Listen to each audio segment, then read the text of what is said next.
Just a random question I want to start today's show with. Is Mike Vrabel a top 10 NFL head coach right now? There are some great coaches. Andy Reid, Belichick, Shanahan.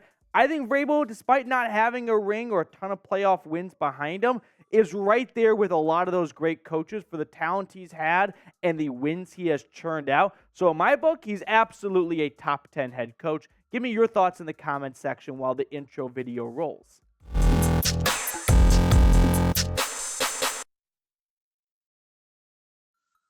What's going on, Titans fans? Today's show is all about the UDFA Caleb Murphy. Now, I know this is not a hot, juicy rumor or anything, but this could be a household name in a few years. So get it on the ground floor right now, and let's do a deep dive on the former Ferris State whatever D2 player who's now a UDFA on the Titans roster that is competing to make the 53-man roster. So some background information on Murphy. He was a UDFA signing, like I said, coming out of Division II Ferris State. Trivia for anyone, where is Ferris State? We'll answer that later on. Now, he has a lot of accolades. He set the NCAA single-season sack record with 25 and a half in 2022. That's across all NCAA divisions, 3, 2, and 1. And he definitely knows a thing or two about winning. Two-time Division II champ at Ferris State. Murphy, in my book, will compete for a roster spot. Now, I know that's cliche because everyone's competing for a roster spot, but the coaches know that there are a chunk of guys on this roster who will never sniff the 53-man roster. That's just the reality of having 90 guys and going down to 53. Caleb Murphy is much closer to 53 than he is to 90. When you look at what he did in just one season, keep in mind, at Ferris State, he put up numbers some guys don't even do in their entire collegiate career. 93 tackles, 39 tackles for loss, which, by the way, tied a single-season NCAA record last year. His career-setting 25 and a half sacks and 3 forced fumbles. Go look at some great college players. Now, I know playing at D2 is a whole different ballgame, and the offensive lines are nothing like some SEC offensive lines. But 25 and a half sacks in one season, you know what you're doing. You clearly are built to be at a higher level than just Division II. Now, Tennessee's front five, we'll go more in depth on a little bit later on. Harold Landry, Danico Autry, Teair Tart, Jeffery Simmons, Arden Key. This is a sneaky good front five, ladies and gentlemen. You get Harold Landry back from an injury. He put up 12 sacks the last time he put together a full season. Jeffery Simmons is one of the rising defensive tackles in football. And Danico Autry and Teair Tart, I'll go down saying one of the more underrated defensive linemen. And then I like the Arden Key signing over from Jacksonville. But there is a history in Tennessee of finding some hidden gems out there. Danico Autry was a 2014 UDFA. He bounced around. He was at ECU. Shout out to Buddy or shout out to Last Chance U. But not a Titans UDFA. He was with the Raiders to start.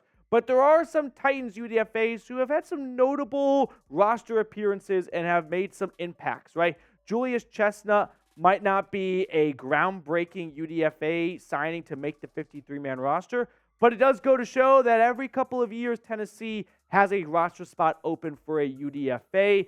You go back to 2021, Naquan Jones, who is now a pretty good permanent fixture on the rotating end of the defensive line. He was a UDFA coming out of Michigan State that made the 53-man roster. Teair Tart, of course, now we think of him as one of the better defensive tackles in football. He was a UDFA back in 2020. How about Nick Westbrook-Akeen, also a UDFA? So if there's one thing we know about Tennessee, it's that Mike Vrabel knows how to coach. He is finding guys that all the other teams in the NFL didn't even think about drafting. And he's getting them after the draft. He's getting them on the 53-man roster, and they are productive players. They're not the 53rd player on the roster, right? Teair Tart, Nick Westbrook-Akeen, these guys have been contributors for this team. So if you want to be a UDFA, go to Tennessee because you'll get coached up well, and there is a history of making the roster as UDFAs. So now the pinned comment on today's show. Will a UDFA end up making the Titans 53-man roster? M for make or C for cut? While you're giving me your thoughts down below in the comment section, the 4th of July is right around the corner. And don't be like me, where I procrastinate every single year and put off getting a new USA-themed T-shirt. Get a USA-themed T-shirt at going to chatsports.com/TitansUSA. That link's in the comments and the description of today's video. Now, Arden Key was very complimentary of Caleb Murphy, saying, "I love Caleb. He's a young guy who is willing to learn. He is always asking questions, coming up to me or Harold. He is a guy who is seeking knowledge. He is doing what coaches ask of him, and he is taking what he learned off the field and putting it to use on the field." Now, zooming in a little bit closer on this front five, I'm not exactly sure where Caleb Murphy will line up in the NFL. It was a non-padded OTA rookie minicamp session when we first got a glimpse of him in Nashville, and you don't learn anything about players who make a living in the trenches during non-padded practices.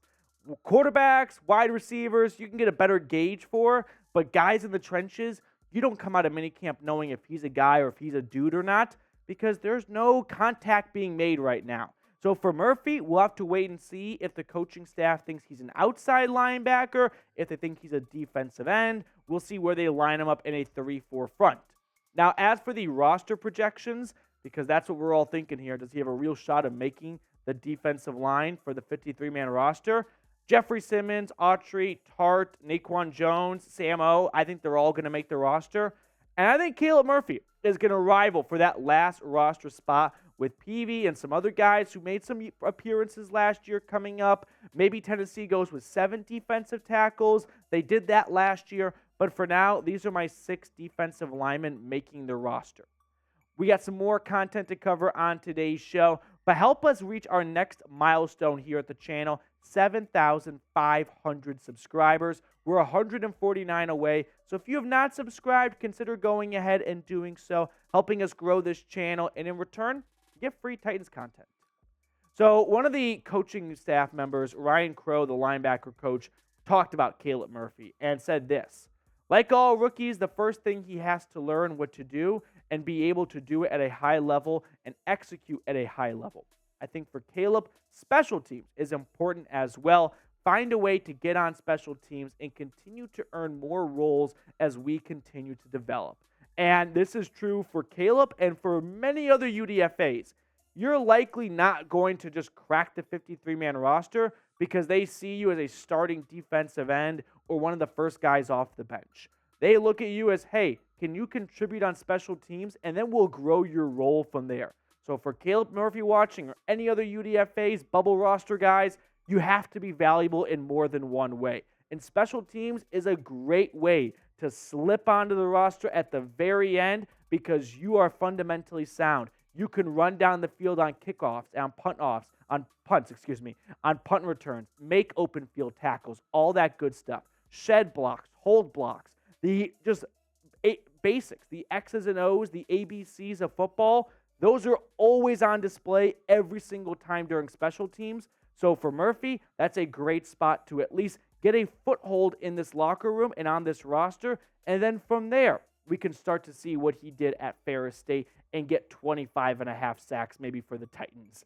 Okay, that's going to do it for us on today's show. I hope you guys enjoyed a different style of video we did here, doing a deep dive on this UDFA signing that I think has a very good shot of making the 53-man roster. If you liked the video, consider liking the video in more than one way, right? Liking it with your mouth, and then also, that sounded weird, liking it by hitting that thumbs up button. Okay, I'm going to get on out of here before I say more weird shit. We'll see you guys later.